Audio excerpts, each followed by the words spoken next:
Hey everyone, if you're dreaming of studying in the UK for the 2026 intake, you are definitely going to want to stick around. The student visa rules have had a major shakeup, and in this quick guide, we're going to break down everything you need to know, nice and simple, so you can get that application right. So, you've got your heart set on a UK university for 2026, right? That's awesome. But hold on a second. Before you dive headfirst into choosing courses, we really need to talk about some new visa rules. Seriously, getting this stuff wrong could totally derail your plans. Yep, the rulebook has been rewritten. The biggest changes? Well, they're all about two things: how much money you need to have saved up, and what your options are for working after you finish your degree. Don't worry though, we're gonna walk you through it step by step. All right, let's tackle the biggest hurdle first: the money. The UK government has bumped up the amount of cash you need to show for your living costs, and it's a pretty big jump. So let's get right into the new numbers you need to know. Okay, if your university is in London, listen up. This is your new magic number. You have to prove you have £13,761, and that's just for your living expenses for the first 9 months. That's before you even think about tuition. Now, if you're studying anywhere outside of London, the number is a little lower, but it's still a big deal. You'll need to show you've got £10,539 ready to go. So, where do these numbers come from? Well, they're not just pulled out of thin air. They're based on a monthly cost calculated over 9 months. And as you can see, the government figures it costs about 350 quid more each month to live in London. That difference, wow, it really adds up over time. Okay, this is a super important point, so please pay close attention. It doesn't matter where you actually live. Even if you find a cheaper place to rent on the outskirts, the number you need to show is based only on where your university campus is located. So many people get this wrong. Okay, so that's the living costs part. But what about the whole shebang?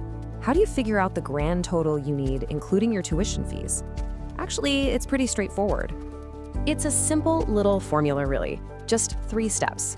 First, take whatever you still owe for your first year of tuition fees.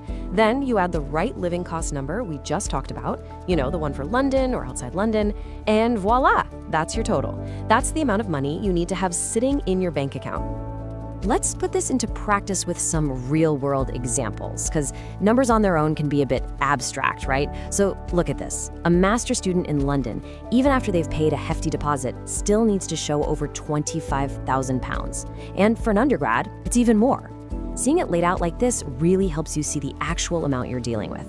Okay, so having the money is one thing, but, and this is a big but, how you hold that money is just as important. We're about to get into some really strict rules, and trust me, you don't want to mess these up. A simple mistake here can lead to an instant rejection. And this leads us to what is probably the most famous or infamous rule of them all, the 28-day rule. It's not enough to just have the money on the day you apply. No, you have to prove that the full amount has been sitting in your bank account for at least 28 days in a row right before you hit submit.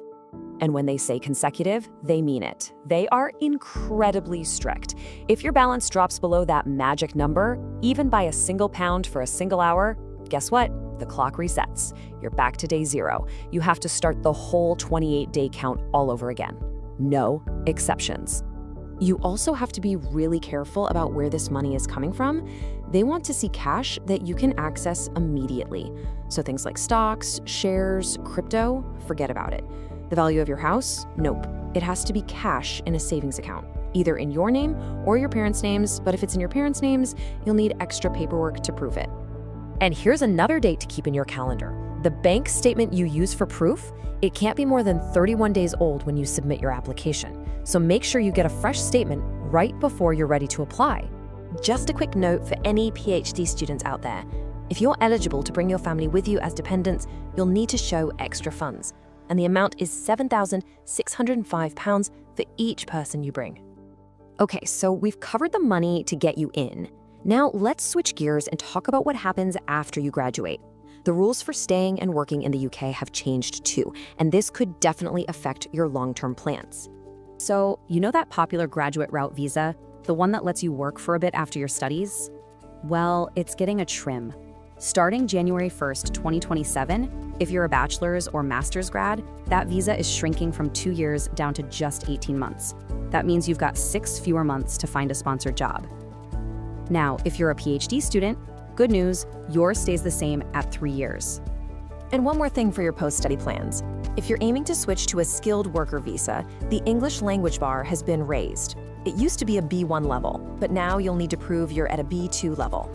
Basically, that means moving from an intermediate level to an upper intermediate level of English, which is what they'd expect in a professional job.